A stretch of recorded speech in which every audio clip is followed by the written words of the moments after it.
চাঁদনীকে ঘরে রেখে বন্ধুর বউকে বিয়ে, নীরবে বাপ্পা মজুমদারের জীবন থেকে সরে যান অভিনেত্রী চাঁদনী। সঙ্গীত শিল্পী বাপ্পা মজুমদারকে একটা সময় ভালোবেসে বিয়ে করেছিলেন জনপ্রিয় নৃত্যশিল্পী এবং সুন্দরী মডেল মেহবুবা মহানুর চাঁদনী। দীর্ঘদিন চুটিয়ে প্রেম করে একটা সময় হুট করে বিয়ে করে নেন এই জুটি। একটা সময় তাদের প্রেম, বিয়ে, বিচ্ছেদ সবটাই ছিল খবরের শিরোনামে। কিন্তু জানেন কি, কিভাবে শুরু হয়েছিল তাদের রূপকথার মতো সেই প্রেম কাহিনী, আর কেনই বা অকালে থেমে গেল সেই পথ চলা? সম্প্রতি চাঁদনীর একটি আবেগঘন বক্তব্যের পর আবারও নতুন করে আলোচনায় এসেছে এই জুটি। জানা গিয়েছে 2008 সালে পারিবারিকভাবে বিয়ে হয় চাঁদনী এবং বাপ্পা মজুমদারের। তারপর তাদের সুখের সংসার ভালোই কাটছিল। হঠাৎই তাদের মধ্যে ঢুকে পড়ে তৃতীয় ব্যক্তি তানিয়া হোসেন, যার কারণে 2013 সালে চাঁদনীকে ডিভোর্স দেওয়ার সিদ্ধান্ত নিয়েছিলেন বাপ্পা মজুমদার। এরপর আবারও 2013 সালে ডিভোর্স না দিয়ে চাঁদনীকে ঘরে তুলে নেন বাপ্পা। তবে সেই বছর তাদের ডিভোর্স না হলেও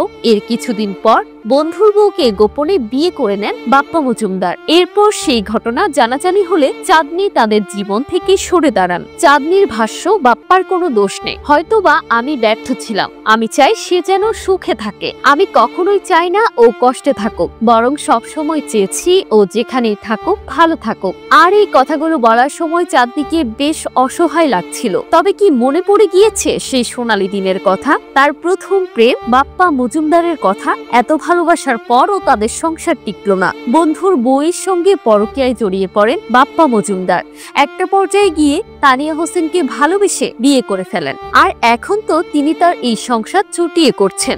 2 সন্তানকে নিয়ে ভালোই আছেন তানিয়া বাপ্পা দম্পতি। বাপ্পা যেখানেই থাকুক ভালো থাকুক, আমি তার পাশে না থাকতে পারলেও তার সুখ শান্তি কামনা করি। চাঁদনী যেন কোনোভাবেই ভুলতে পারেনি বাপ্পা মজুমদারকে, তাই তো এখনো তিনি সিঙ্গেল আছেন। যেন কাউকে কখনো বিশ্বাসই করতে পারেন না বিয়ের ব্যাপারে। তাই তো বিয়েতে অনীহা রয়েছে তার। প্রাক্তনকে ভেবেই নাকি বাকিটা জীবন কাটিয়ে দিতে চান এই নৃত্যশিল্পী। প্রসঙ্গত, একসময় তুমুল জনপ্রিয় নৃত্যশিল্পী অভিনেত্রী মেহবুবা মহানুর চাঁদনী টেলিভিশনে নিয়মিত নাটক করতেন। পাশাপাশি বাংলা বেতারের শিল্পীও ছিলেন। পেয়েছিলেন জনপ্রিয়তার স্বাদ, হাতে এসেছিল জাতীয় পুরস্কারের সম্মান। এর মধ্যে সঙ্গীত শিল্পী বাপ্পা মজুমদারের সঙ্গে বিয়ে, বিচ্ছেদ একটা সময় তুমুল চর্চার খোরাক ছিল। যদিও বাপ্পা মজুমদারের সঙ্গে চাঁদনীর বিচ্ছেদের খবরও বেশ পুরনো। এরপর থেকে অভিনয়ে নিয়মিত হতে চাইছিলেন চাঁদনী, যদিও এখানে সেভাবে পর্দায় নিজেকে উপস্থাপন করতে পারেননি অভিনেত্রী। গণমাধ্যমে দেয়া সাক্ষাৎকারে নিজের অভিনয়, নাচের ক্যারিয়ার নিয়ে অভিমানের সুরে কথা বলেছেন চাঁদনী। তো ভিউয়ার্স, চাঁদনী